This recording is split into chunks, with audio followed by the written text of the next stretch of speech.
After using budgets to pay off $42,000 of debt in 2 years, I have realized a few things about budgeting and why budgets fail.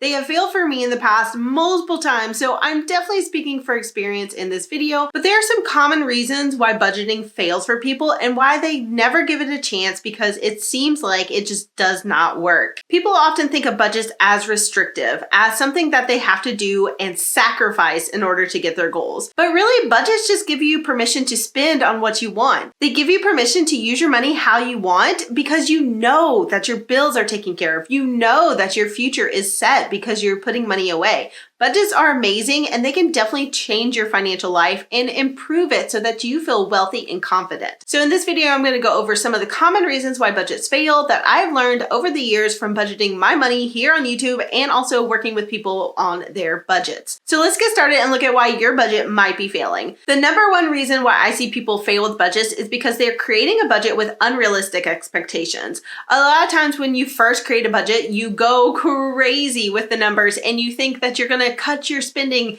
in half so that you have all this extra money. But in reality, that's not what usually works.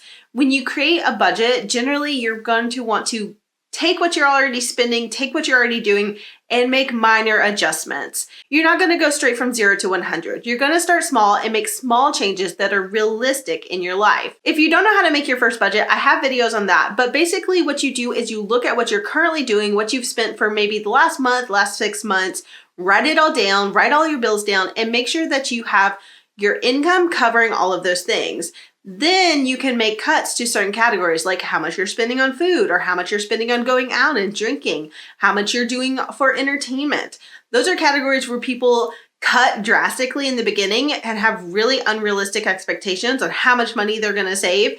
And then when real life hits and when they realize that is not fun, they give up and the budget fails because they've overspent already. So instead of cutting something by 50%, try to cut something by 10% that first month. And also realize that things come up in a month that you weren't planning and you weren't expecting, especially if you're new to budgeting, but honestly, for your whole life, things are going to come up and your budget is going to need to change. If you have an unrealistic expectation of never making a change, you're going to fail and your budget is just not going to work. And then you're going to think that budgeting overall just doesn't work. The next reason budgets fail for people is because they don't actually track expenses. You can write out a budget and have these perfect numbers on paper, but if you're not tracking what you're actually spending and how it matches up to that budget, it doesn't matter. The budget is just a wish that you wrote down. It's amazing, but it doesn't make a difference.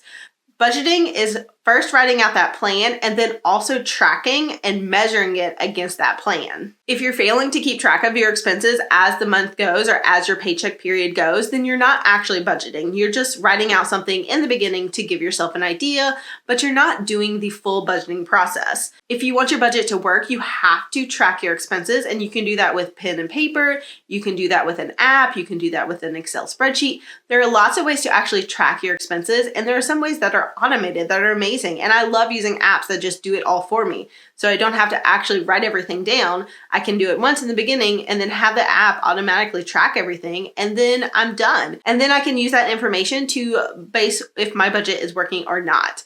But if you aren't tracking it all, you really don't know if you're budgeting. You really don't know if your budget's failing. You don't know because you're not actually budgeting. So you definitely have to make sure that tracking your expenses is something that you do every single month. One reason why your budget might be failing is because you're not accounting for irregular expenses or unexpected expenses. Sometimes, especially when you're new to budget, you're not thinking about the expenses that happen on a yearly or quarterly basis. These things can sneak up on people when they're making out a monthly budget of what they are actually spending because they're not thinking ahead. And this is something that can ruin budgets really easily along with unexpected expenses. But the reality is that we all have irregular and unexpected expenses. Unexpected expenses are things that can pop up at any time, like a tire that you have to replace, or a bill that comes along that you forgot about, or a medical expense that you need to take care of right now. These are all things that can come up in a month, and they can make your budget feel like it's not working because you didn't plan for it and you don't have the money to cover it without breaking your budget. To fix this problem with your budget, you can account for all of the irregular expenses you have throughout the year and make a plan for them. If you have a list of everything you're going to need to pay throughout the year, you can make sure that when the month comes, you put that into your budget and you account for it. Another way to do it is to use sinking funds. This is what I use personally for most irregular expenses and also for unexpected expenses, because a lot of unexpected expenses are actually things you should eventually expect to happen. Things like car repairs. So you can make a sinking fund where you put a little bit of money at a time in your budget toward those goals and put it in a high yield savings account so that when the expense comes up, you're ready because you have the money. You already budgeted for it in advance, even though you didn't know when it would actually happen.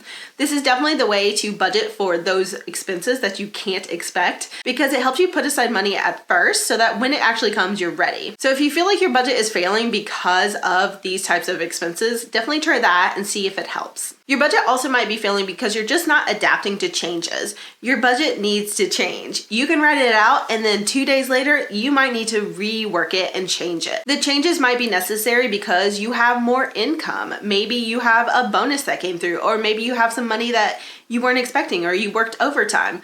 Or it might be because you have less money. Your income has changed. You are not getting money you expected to get. Or maybe it's because you do have those unexpected expenses. Or maybe you have sudden changes where you are spending way more in food because you have to pay for food for other people. Or maybe you plan to spend some money on something and then that event is canceled. So that money needs to be reworked into your budget. There's all sorts of ways that your budget can change after you've already made it. So you just need to make sure that when those changes happen, you are adjusting your budget, you're adjusting how you're spending and what that money is going towards. This is something a lot of people forget to do because they think once the budget's done, it's done. But a budget really should be a working document that you are updating and changing as time goes, as the month progresses, if you're doing a monthly budget, so that your money is actually being accounted for in real time as those changes happen. If you don't make the changes to your budget, if you make it so it's written in stone, you're definitely more likely to fail because the numbers aren't going to be based in reality. If you want your budget to work, make sure you adjust to changes as they happen. And the final reason that I think budgets fail for people is because they are not motivated enough. Let's be honest, even if it only takes 5 minutes to budget and to make those changes, you might not be motivated enough to do it. It can be hard to find the motivation to track your expenses, to write out your budgets, to make sure things are working with your money. It can be a lot easier to just, let it happen and see where things go and not give that extra half hour a week that you could put toward budgeting. It's also really demotivating for people when they start budgeting and they feel like they're instantly failing because they were unrealistic or they didn't adapt to changes. So those things can be really demotivating and stop people from budgeting. It can make you feel like a failure, but the reality is budgeting is a skill. It's something that you can learn. It's something that over time you get better and better at. If you've done it for a few months, you're going to be really good at it. And if you've done it for a few years, you'll barely need to budget because you're so good at anticipating the things that happen with budgets. If you're struggling with motivation, maybe you need to try a different method of budgeting, or maybe you need to build in some rewards. If you do your budget, if you track all of your expenses for that period, maybe you set aside some money to give yourself something nice. Maybe you buy yourself a treat if you've done all of the things you need to do to make your budget work for a time period. If you're motivated by giving yourself a reward for hitting a goal, then definitely make sure that there's a reward if you've just budgeted for the entire month. Giving yourself a reward for doing your budgeting might feel very meta, but definitely budget it in. Give yourself a little bit of money so that you have a reward at the end of doing all the work of tracking your expenses, of checking your budget, of reworking it. Make sure that something is motivating you, whether that's saving the money you need for a big purchase or it's just a treat for doing the work over time. Obviously, budgets can fail for other reasons, but these are really common. They've happened to me. They've happened to a lot of people that I know and people that are in the Pennies Not Perfection community. So they're common enough that they are things that you should look for if you feel like your budget is failing. If you want help with creating your first budget, definitely check out this next video. It's all about creating your first budget, and I'll definitely leave links below for other budgeting videos and sinking fund videos so that you can get a handle on how to budget your money and improve your lives financially.